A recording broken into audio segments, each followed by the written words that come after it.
ಕೇರಳದಲ್ಲಿ ಕನ್ನಡಿಗರಿಗೆ ಪದೇ ಪದೇ ಅವಮಾನಗಳಾಗ್ತಾ ಇದೆ. ಈಗಾಗಲೇ ಕನ್ನಡ ಭಾಷೆಯನ್ನ ಮೊದಲ ಭಾಷೆಯನ್ನಾಗಿ ಸ್ವೀಕಾರ ಮಾಡೋದಕ್ಕೆ ಕೇರಳ ಸರ್ಕಾರ ತಗಾದೆಯನ್ನ ತೆಗೆದಿತ್ತು. ಇದೀಗ ಕೇರಳದಲ್ಲಿ ಕನ್ನಡಿಗರಿಗೆ ಮತ್ತೆ ಅವಮಾನ ಆಗಿರುವಂತದ್ದು. ಸಂಕಷ್ಟದಲ್ಲಿ ರಾಜ್ಯದ ಅಯ್ಯಪ್ಪ ಮಾಲಾಧಾರಿಗಳು ಇದೀಗ ಇದ್ದಾರೆ. ಕೇರಳದಲ್ಲಿ ಕನ್ನಡಿಗರಿಗೆ ಇದೆಂಥ ಅವಮಾನ. ಸಂಕಷ್ಟದಲ್ಲಿ ರಾಜ್ಯದ ಅಯ್ಯಪ್ಪ ಮಾಲಾಧಾರಿಗಳು ಇದೀಗ ಇರುವಂತದ್ದು. ನಡು ರಸ್ತೆಯಲ್ಲಿ ಕರ್ನಾಟಕದ ಭಕ್ತರು ಪರದಾಟವನ್ನ ನಡೆಸ್ತಾ ಇದ್ದಾರೆ. ಅಯ್ಯಪ್ಪ ಮಾಲಾಧಾರಿಗಳು ಇದೀಗ ನಡು ರಸ್ತೆಯಲ್ಲೇ ಪರದಾಟವನ್ನ ನಡೆಸ್ತಾ ಇರುವಂತದ್ದು. ಉದ್ದೇಶ ಪೂರ್ವಕವಾಗಿ ಯಾತ್ರಾರ್ಥಿಗಳಿಗೆ ಹಿಂಸೆಯನ್ನ ಕೊಡಲಾಗ್ತಿದ್ಯಾ? ಕೊಟ್ಟಾಯಂ ಜಿಲ್ಲೆಯ ಎರುಮಲೈಯಲ್ಲಿರುವಂತಹ ರಸ್ತೆಯನ್ನ ತಡೆದು ಇದೀಗ ಪ್ರತಿಭಟನೆಯನ್ನ ಕೂಡ ಮಾಡಲಾಗ್ತಾ ಇದೆ. ರಸ್ತೆಯಲ್ಲೇ ಕುಳಿತಿದ್ದಾರೆ ಅಯ್ಯಪ್ಪ ಮಾಲಾಧಾರಿಗಳು. ಸಿಟ್ಟಿಗೆದ್ದ ಕರ್ನಾಟಕದ ಅಯ್ಯಪ್ಪ ಭಕ್ತರಿಂದ ಇದೀಗ ಧರಣಿಯನ್ನ ಕೂರಲಾಗಿದೆ. ರಸ್ತೆಯಲ್ಲಿ ನೂರಾರು ಸಂಖ್ಯೆಯಲ್ಲಿ ಕನ್ನಡಿಗರ ವಾಹನ ನಿಂತಿದ್ದಾವೆ. ರಸ್ತೆಯಲ್ಲೇ ಕುಳಿತು ಭಜನೆಯನ್ನ ಕೂಡ ಮಾಡ್ತಿದ್ದಾರೆ ಇದೀಗ ಭಕ್ತರು. ಕರ್ನಾಟಕದ ಸಿಎಂ ಹಾಗೂ ಡಿಸಿಎಂ ಮಧ್ಯಪ್ರವೇಶವನ್ನ ಮಾಡೋದಕ್ಕೆ ಒತ್ತಾಯವನ್ನ ಕೂಡ ಮಾಡಲಾಗ್ತಾ ಇದೆ. ಈಗಾಗಲೇ ಈ ಕೇರಳದಲ್ಲಿರುವಂತಹ ವಿಷಯಕ್ಕೆ ಸಂಬಂಧಪಟ್ಟಂತೆ ಅಲ್ಲಿರುವಂತಹ ಕನ್ನಡಿಗರಿಗೆ ಒಂದು ರೀತಿಯಾದಂತಹ ಸಂಕಷ್ಟವನ್ನ ಕೇರಳ ಸರ್ಕಾರ ಕೊಡೋದಕ್ಕೆ ಮುಂದಾಗಿತ್ತು. ಕನ್ನಡ ಭಾಷೆಯನ್ನ ಮೊದಲ ಭಾಷೆಯಾಗಿ ಸ್ವೀಕಾರ ಮಾಡ್ತಿದ್ದಂತ ಎಷ್ಟೋ ಕನ್ನಡಿಗರಿಗೆ ಅವಮಾನ ಮಾಡಿತ್ತು. ಮಲಯಾಳಂ ಮಸೂದೆಯನ್ನ ಜಾರಿಗೆ ತಂದು ಕನ್ನಡಿಗರಿಗೆ ಅವಮಾನ ಮಾಡಿತ್ತು ಕೇರಳ ಸರ್ಕಾರ. ಇದೀಗ ಮತ್ತೆ ಕರ್ನಾಟಕ ರಾಜ್ಯದ ಅಯ್ಯಪ್ಪ ಮಾಲಾಧಾರಿಗಳಿಗೆ ಸಂಕಷ್ಟವನ್ನ ತಂದಿರುವಂತದ್ದು. ಎಲ್ಲೋ ಒಂದು ಕಡೆ ಪ್ರೀ ಪ್ಲಾನ್ ಅನ್ನ ಮಾಡಿಕೊಂಡು ಕರ್ನಾಟಕದಲ್ಲಿರುವಂತಹ ವಿಜಯನ್ ಪಿಣರಾಯಿ ಅವರು ಕರ್ನಾಟಕದನ್ನೇ ಟಾರ್ಗೆಟ್ ಮಾಡಿದ್ದಾರ. ಕೋಗಿಲು ಲೇಔಟ್ ನಲ್ಲೂ ಕೂಡ ಮೂಗನ್ನ ತೋರಿಸಿದ್ರು. ಅವರ ಸರ್ಕಾರದಲ್ಲಿ ಕೇರಳದಲ್ಲೇ ಸಾಕಷ್ಟಿದೆ, ಅದನ್ನ ನಿಭಾಯಿಸೋದಿಕ್ಕಾಗ್ತಾ ಇಲ್ಲ. ಕರ್ನಾಟಕದ ಬಗ್ಗೆ ಮಾತನಾಡೋದಕ್ಕೆ ಮುಂದಾಗ್ತಿದ್ದಾರೆ. ಪದೇ ಪದೇ ಕರ್ನಾಟಕದ ವಿಚಾರಕ್ಕೆ ಸಂಬಂಧಪಟ್ಟಂತೆ ಮೂಗನ್ನ ತೋರಿಸ್ತಾ ಇರುವಂತದ್ದು.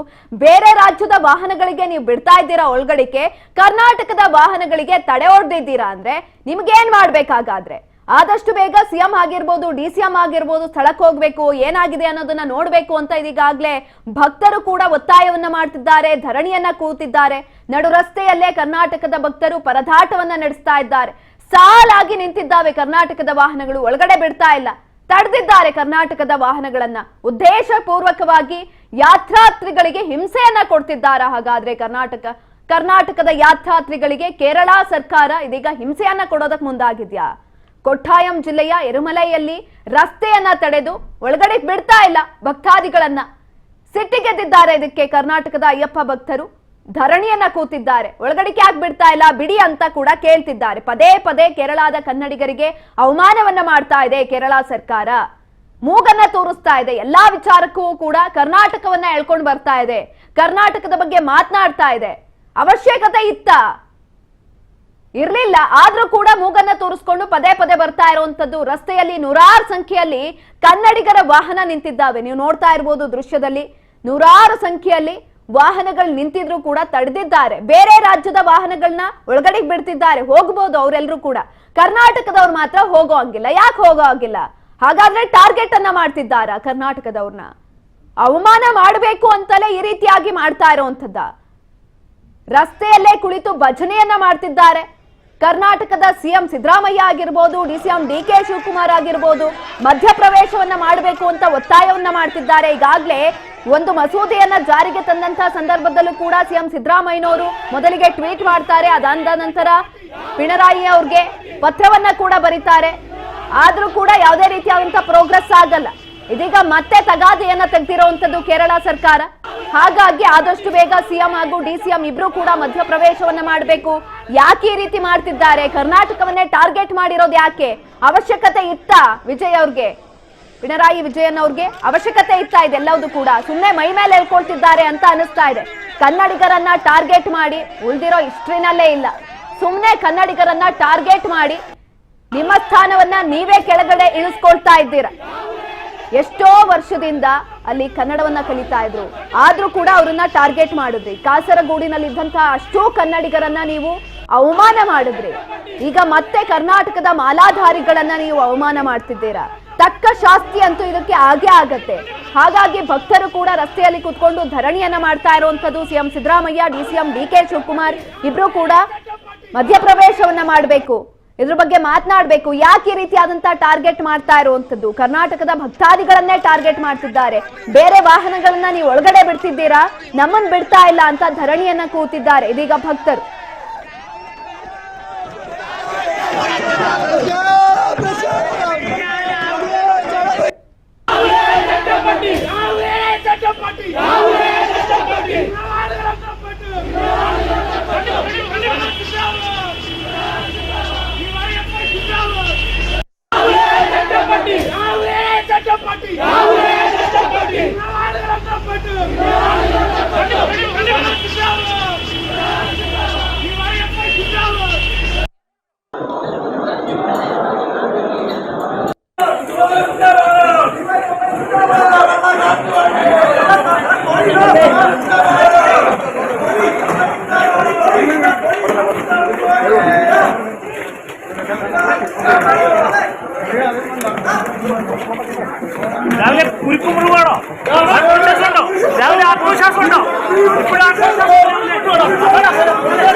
ಇದ್ರ ಬಗ್ಗೆ ಹೆಚ್ಚಿನ ಮಾಹಿತಿಯನ್ನ ತಿಳ್ಕೊಳ್ತಾ ಹೋಗೋಣ. ನಮ್ಮ ಪ್ರತಿನಿಧಿ ಬಸವರಾಜ್ ಹುಗಾರ್ ನೇರ ಸಂಪರ್ಕದಲ್ಲಿದ್ದಾರೆ. ಬಸವರಾಜ್, ಈಗಾಗಲೇ ಈ ಕೇರಳ ಸರ್ಕಾರ ಕನ್ನಡಿಗರ ಮೇಲೆ ಅವಮಾನವನ್ನ ಮಾಡ್ತಾ ಇದೆ. ಕನ್ನಡಿಗರನ್ನ ಮೇನ್ ಟಾರ್ಗೆಟ್ ಆಗಿ ಇಟ್ಕೊಂಡು ಕೆಲವೊಂದಷ್ಟು ವಿಚಾರಕ್ಕೆ ಸಂಬಂಧಪಟ್ಟಂತೆ ಟಾರ್ಗೆಟ್ ಅನ್ನ ಮಾಡ್ತಾ ಇರುವಂತದ್ದು ಅವಶ್ಯಕತೆ ಇತ್ತ ಪಿಣರಾಯಿ ಅವ್ರಿಗೆ?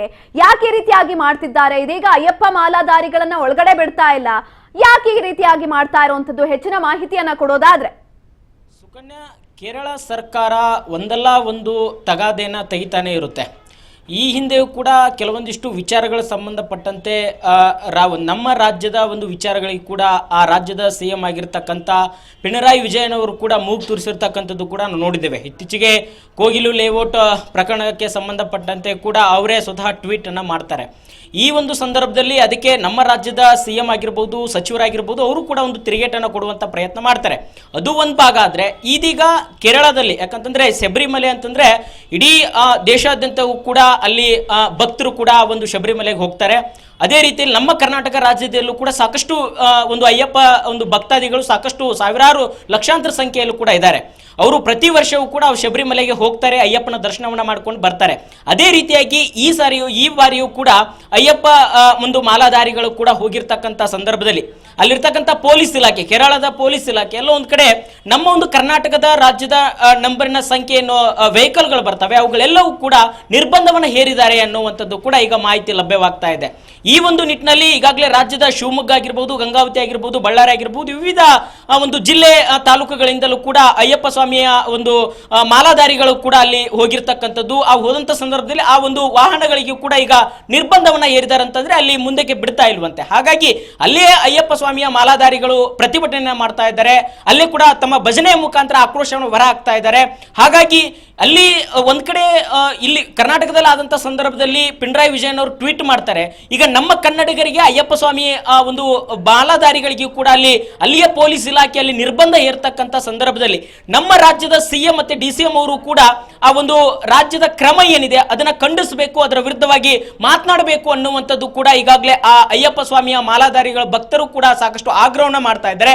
ಯಾಕಂತಂದ್ರೆ ಯಾವುದೇ ರಾಜ್ಯದಾಗಿರಬಹುದು, ಅಲ್ಲಿ ಬೇರೆ ಈಗ ಕೇರಳ ರಾಜ್ಯದವರು ನಮ್ಮ ರಾಜ್ಯಕ್ಕೆ ಬರ್ತಾರೆ, ನಾವು ಕೂಡ ಅವ್ರ ರಾಜ್ಯಕ್ಕೆ ಹೋಗ್ತೇವೆ, ಅಲ್ಲಿ ಒಂದು ಸಮನ್ವಯತೆ ಇರಬೇಕು.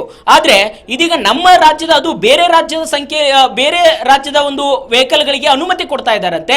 ಆದ್ರೆ ಕರ್ನಾಟಕದ ರಾಜ್ಯದ ವೆಹಿಕಲ್ಗಳು ಬಂದ್ರೆ ಅದಕ್ಕೆ ನಿರ್ಬಂಧವನ್ನ ಹೇರ್ತಾ ಇದ್ದಾರಂತೆ. ಇದ್ರ ಎಷ್ಟು ಮಟ್ಟಿಗೆ ಸರಿ ಅನ್ನುವಂಥದ್ದು. ಒಂದ್ ಕಡೆ ಇತ್ತೀಚೆಗೆ ಈ ಭಾಷಾ ವಿವಾದ ಅಂತಕ್ಕಂಥ ವಿಚಾರಕ್ಕೆ ಸಂಬಂಧಪಟ್ಟಂತೆ ಕನ್ನಡ ಶಾಲೆಯಲ್ಲಿ ಒಂದು ಮಸೂದೆಯನ್ನು ಕೂಡ ತಂದ್ರು, ಕಡ್ಡಾಯವಾಗಿ ಅಲ್ಲಿ ಆ ಒಂದು ರಾಜ್ಯದ ಭಾಷೆಯನ್ನೇ ಕೂಡ ಕಲಿಸಬೇಕು ಅನ್ನುವಂಥ, ಅದೇ ಪ್ರಥಮ ಭಾಷೆ ಅನ್ನುವಂಥ ರೀತಿಯಲ್ಲಿ ಕೂಡ ಅದನ್ನು ಕಡ್ಡಾಯಗೊಳಿಸಿದ್ರು. ಅದಕ್ಕೂ ಕೂಡ ತೀವ್ರವಾಗಿ ನಮ್ಮ ರಾಜ್ಯ CM ಆಗಿರ್ತಕ್ಕಂಥ CM ಸಿದ್ದರಾಮಯ್ಯ ಅವರು ಕೂಡ ಖಂಡಿಸಿದ್ರು. ಯಾಕಂತಂದ್ರೆ ನಮ್ಮ ಒಂದು ಅಲ್ಲಿ ಕೇರಳ ಒಂದು ಗಡಿಯಲ್ಲೂ ಕೂಡ ಕನ್ನಡಿಗರ ಸಂಖ್ಯೆ ಕೂಡ ಹೆಚ್ಚಾಗಿರ್ತಕ್ಕಂಥದ್ದು. ಅಲ್ಲಿ ಅವರು ಮಾತೃಭಾಷೆಯಾಗಿ ಕನ್ನಡವನ್ನು ಕಲಿತರೆ ಮಾತ್ರ ಅವರಿಗೆ ಶಾಲೆಯಲ್ಲಿ ಕಲಿಲಿಕ್ಕೆ ಅವರಿಗೆ ಅನುಕೂಲ, ಶಿಕ್ಷಣ ಕಲಿಲಿಕ್ಕೆ ಅನುಕೂಲ ಆಗುತ್ತೆ ಅನ್ನುವಂಥದ್ದು. ಆದ್ರೆ ಸರ್ಕಾರ, ಅಲ್ಲಿಯ ಕೇರಳ ಸರ್ಕಾರ ಎಲ್ಲ ಒಂದು ಕಡೆ ಈ ರೀತಿಯಾಗಿರ್ತಕ್ಕಂಥ ಧೋರಣೆ ತೋರುವಂಥದ್ದು ಎಷ್ಟರ ಮಟ್ಟಿಗೆ ಸರಿ ಅನ್ನುವಂಥದ್ದು ತೀವ್ರ ಆಕ್ಷೇಪ ಇತ್ತು. ಅದರ ಜೊತೆಗೆ ಇದೀಗ ಅಯ್ಯಪ್ಪ ಸ್ವಾಮಿ ಭಕ್ತರಿಗೂ ಕೂಡ ಈ ರೀತಿಯಾಗಿರ್ತಕ್ಕಂಥ ವಿರೋಧವನ್ನ ವ್ಯಕ್ತಪಡಿಸ್ತಾ ಇದ್ದಾರೆ ಅಂತಂದ್ರೆ ಒಂದ್ ಕಡೆ ತೆಗೆಯೋದೇ ಇವರ ಪ್ರಯತ್ನವ ಅನ್ನುವಂಥದ್ದು ಕೂಡ ಈಗ ಚರ್ಚೆ ಆಗ್ತಾ ಇದೆ. ಹಾಗಾಗಿ ಅಲ್ಲಿಯ ಏನು ನಮ್ಮ ರಾಜ್ಯದಿಂದ ಹೋಗಿರ್ತಕ್ಕಂಥ ಅಯ್ಯಪ್ಪ ಸ್ವಾಮಿ ಮಾಲಾಧಾರಿಗಳ ಭಕ್ತರು ಏನಿದ್ದಾರೆ ಅವರೆಲ್ಲರೂ ಕೂಡ ಆಗ್ರಹ ಮಾಡ್ತಾ ಇದ್ದಾರೆ, ಇದಕ್ಕೆ ಮಧ್ಯಪ್ರವೇಶ ಮಾಡಬೇಕು ಸಿಎಂ ಮತ್ತೆ ಡಿಸಿಎಂ ಅವರು, ಆ ರಾಜ್ಯದ ಪೊಲೀಸ್ ಇಲಾಖೆ ಅಥವಾ ಸಿಎಂ ಅವರಿಗೆ ಈ ಬಗ್ಗೆ ಕ್ರಮ ಕೈಗೊಳ್ಳಬೇಕು ಅನ್ನುವಂತ ನಿಟ್ಟಿನಲ್ಲಿ ಒತ್ತಾಯ ಮಾಡಬೇಕು ಅನ್ನುವಂಥದ್ದು ಈಗ ಆಗ್ರಹ ಪಡಿಸ್ತಾ ಇದ್ದಾರೆ. ಸುಕನ್ಯಾ.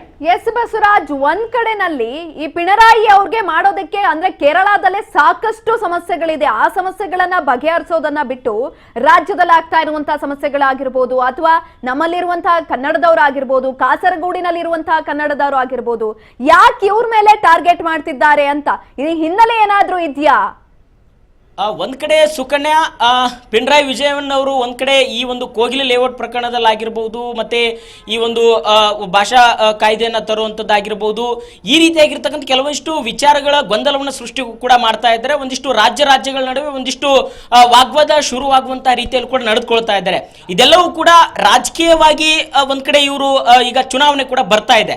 ಆ ಒಂದು ಸಂದರ್ಭದಲ್ಲಿ ಅಲ್ಲಿಯ ರಾಜ್ಯದ ತಮ್ಮ ಒಂದು ವಿಶ್ವಾಸನ ತೆಗೆದುಕೊಳ್ಳಲಿಕ್ಕೆ, ಆ ರಾಜ್ಯದ ಜನರ ವಿಶ್ವಾಸ ತೆಗೆದುಕೊಳ್ಳಲಿಕ್ಕೆ ಈ ರೀತಿಯಾಗಿರ್ತಕ್ಕಂಥ ಗಡಿ ವಿವಾದಗಳಲ್ಲಿ ಮತ್ತೆ ಈ ರೀತಿ ಒಂದಿಷ್ಟು ವಿವಾದಗಳನ್ನ ಎತ್ತುವ ಮುಖಾಂತರ ಒಂದ್ ಕಡೆ ಅವರ ಜನರ ವಿಶ್ವಾಸನ ಗಳಿಸಬೇಕು ಅನ್ನುವಂತಹ ಲೆಕ್ಕಾಚಾರದಲ್ಲಿ ಆ ಒಂದು ರಾಜ್ಯದ ಸಿಎಂ ಇದಾರ ಅನ್ನುವಂಥದ್ದು ಕೂಡ ಒಂದ್ ಕಡೆ ಚರ್ಚೆ ಆಗ್ತಾ ಇದ್ದಾರೆ. ಅದರ ಜೊತೆಗೆ ಒಂದ್ ಕಡೆ ಪಕ್ಕದ ರಾಜ್ಯ ಅಂದ್ರೆ ಕೇರಳ ರಾಜ್ಯದಲ್ಲೂ ಕೂಡ ಹಲವಾರು ರೀತಿಯ ಪ್ರವಾಹ ಬಂದಂತ ಸಂದರ್ಭದಲ್ಲಿ ಸಹಿತ ನಮ್ಮ ರಾಜ್ಯ ಸರ್ಕಾರವೇ ಹಲವಾರು ಅಲ್ಲಿ ಸಹಾಯ ಹಸ್ತವನ್ನು ಕೂಡ ಮಾಡಿರ್ತಕ್ಕಂಥದ್ದು. ಹಾಗಾಗಿ ಇದನ್ನೆಲ್ಲವನ್ನು ಕೂಡ ಗಮನದಲ್ಲಿಟ್ಟುಕೊಂಡು ಎರಡೂ ರಾಜ್ಯಗಳು ಕೂಡ ಸಮನ್ವಯತೆಯಿಂದ ಹೋಗ್ಬೇಕು ಅನ್ನುವಂತಹ ರೀತಿಯಲ್ಲೂ ಕೂಡ ಅವ್ರು ನಡೆದುಕೊಳ್ಬೇಕು. ಆದ್ರೆ ಎಲ್ಲ ಒಂದ್ ಕಡೆ ರಾಜಕೀಯವಾಗಿ ಇದನ್ನು ತೆಗೆದುಕೊಂಡು ಹೋಗ್ತಾ ಇದಾರ. ಇದರಿಂದ ಅಲ್ಲಿ ಆ ರಾಜ್ಯದ ಜನರಿಗೂ ಕೂಡ ತೊಂದರೆ, ಮತ್ತೆ ನಮ್ಮ ರಾಜ್ಯದಲ್ಲಿ ಇರ್ತಕ್ಕಂಥ ಕೆಲವಷ್ಟು ಈಗ ಅಯ್ಯಪ್ಪ ಸ್ವಾಮಿ ಭಕ್ತರಿಗೂ ಕೂಡ ಈ ರೀತಿಯಾಗಿದ್ದ ಒಂದು ಸಮಸ್ಯೆನ ಉಲ್ಬಣ ಮಾಡ್ತಾ ಇದ್ದಾರೆ. ಹಾಗಾಗಿ ಇದ್ರ ಎಷ್ಟರ ಮಟ್ಟಿಗೆ ಸರಿ ಅನ್ನುವಂಥದ್ದು ಕೂಡ ಒಂದಿಷ್ಟು ಆಕ್ರೋಶ ಕೂಡ ಆ ರಾಜ್ಯದ ಸಿಎಂ ಮೇಲೆ ಕೂಡ ವ್ಯಕ್ತವಾಗ್ತಾ ಇದೆ. ಸುಕನ್ಯಾ. ಎಸ್, ಧನ್ಯವಾದಗಳು ಬಸವರಾಜ್ ಹುಗಾರ್ ಹೆಚ್ಚಿನ ಮಾಹಿತಿಗಾಗಿ.